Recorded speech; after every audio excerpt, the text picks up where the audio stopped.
싸우겠습니다. 반드시 문재인 대통령과 이재명 상임고문을 지켜내겠습니다. 모든 걸 걸고 싸우겠습니다. 반드시 문재인 대통령과 이재명 상임고문을 지켜내겠습니다. 박종문 처장님, 보시기에 네. 어떻습니까? 동영상 조작 흔적이 있을까요? 조작 흔적 찾기 어렵죠? 네. 네. 그런데 한동훈 법무부 장관이요, 검수완박 공개 변론에서 이런 박홍근 원내대표 발언을 그대로 인용을 했다가 더불어민주당이 고소를 당했습니다. 혐의는 허위사실 유포와 명예훼손이고요.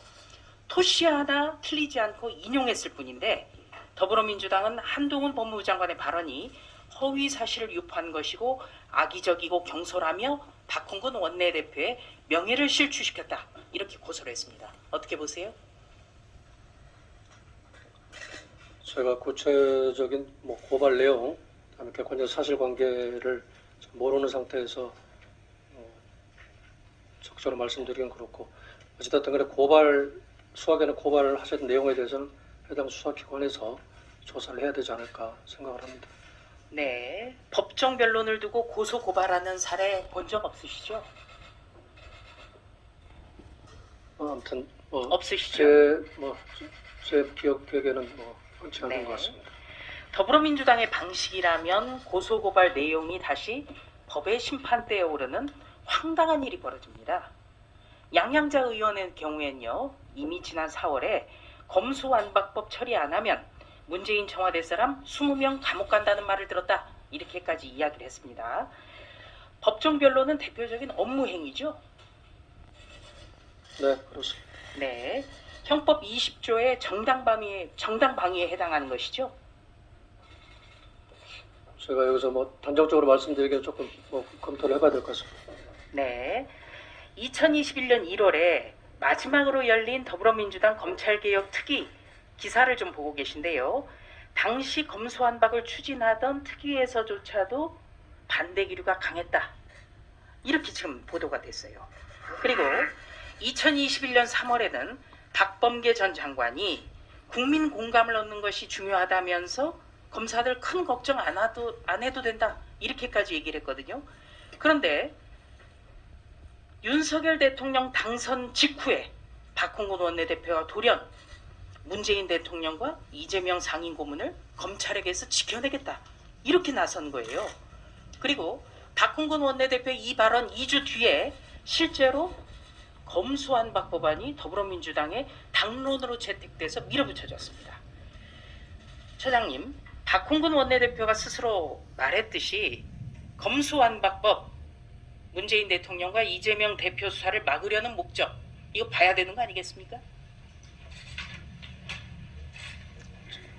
제가 답변 드리기는 조금 적절치 않은 것 같습니다. 양해해 주시기 바랍니다. 네, 박홍근 원내대표의 어떤 생각이라든지 이런 것과는 동의하지는 않지만 발언을 허언으로 받아들일 수는 없거든요.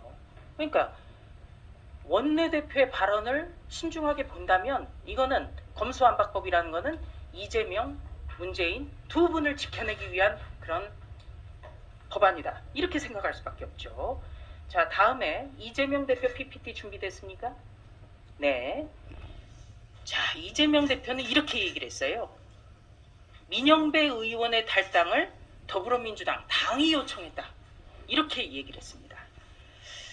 이재명 더불어민주당 대표의 말 그대로라면 민영배 의원의 탈당이 위장 탈당인 거예요.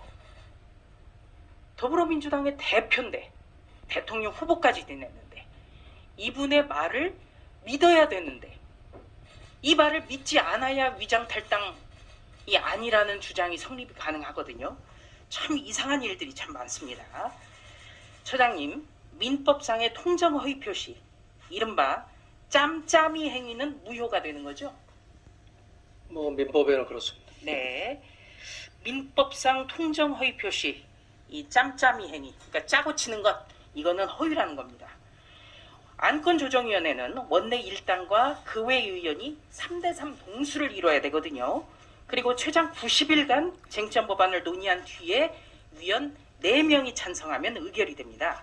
다시 말해서 위장 탈당한 민영배 의원으로 인해서 4대2가 됐다면 이거 무효가 되는 거죠? 지금 제가 즉답을 드릴 수 없는 그것이 쟁점이 돼서 현재 지금 헌법재판소 권한쟁의 사건에서 주요 쟁점이 되어 있기 때문에 제가 여기서 말씀드리기는 그런 적절치 않은 것 같습니다.